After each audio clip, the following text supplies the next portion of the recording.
আসসালামু আলাইকুম এভরিওয়ান। আমি সানজিতা ইন্টার সেকেন্ড ইয়ারে পড়ি। বর্তমানে আমার এইচএসসি পরীক্ষা চলমান। আমি স্টুডেন্ট হিসাবে একেবারে ভালোও না, একেবারে খারাপও না। এভারেজ স্টুডেন্ট যেরকম থাকে সেরকমটাই আমি। আমি এইচএসসিতে 4.11 নিয়ে পাস করি এবং আমি যদি আমার শিক্ষা জীবনের পিছনের দিকে তাকাই তাহলে দেখা যায় আমি কখনো ফেল করিনি এবং প্রত্যেকবারই মোটামুটি ভালো মার্ক নিয়ে আমি পাস করি। এমনকি কলেজে ইন্টার ফার্স্ট ইয়ারেও আমি অল সাবজেক্টে পাস করি। কিন্তু বর্তমানে যে আমাদের এইচএসসি পরীক্ষাটা হইতাছে, এর যে প্রশ্নটা যে কোথা থেকে আসতেছে বা কি হইতাছে আমি সেটাই বুঝতে পারতেছি না।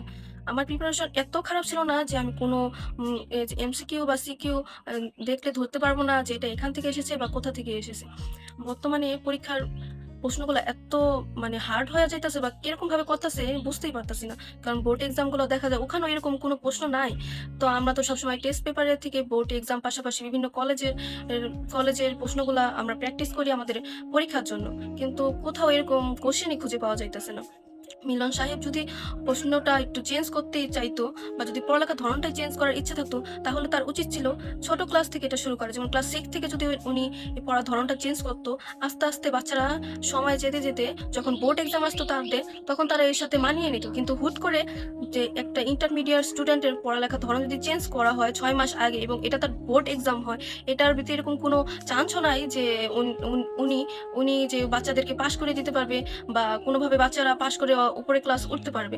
তো একটা বোর্ড এক্সামের মতন গুরুত্বপূর্ণ সময়ে উনি ৬ মাস আগে যদি উনি একটা পদে আসে, শিক্ষামন্ত্রীর পদে আসে, তারপর যদি পড়ালেখার ধরনটা সম্পূর্ণ চেঞ্জ করতে চায়, তাহলে তো এটা কোনোভাবে সম্ভব না। স্টুডেন্টরা তো এত বছর এইভাবে পড়াশোনা করেও নাই। বিগত ১৫ বছর ধরে স্টুডেন্টরা যেরকমভাবে পড়াশোনা করতে আছে, হুট করে যদি একজন এসে পড়ালেখার ধরনটা চেঞ্জ করতে চায়, তাহলে কিভাবে একটা স্টুডেন্ট তার সাথে মানিয়ে নিবে?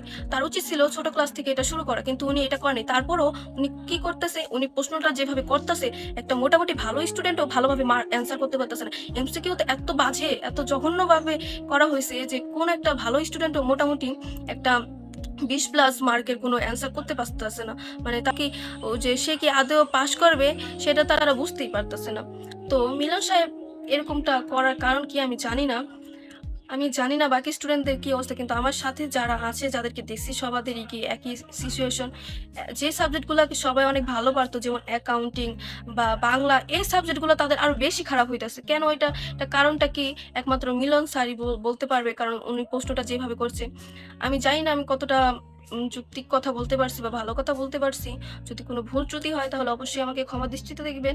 কিন্তু আপনাদের কি মতামত সেটাও বলে যাবেন।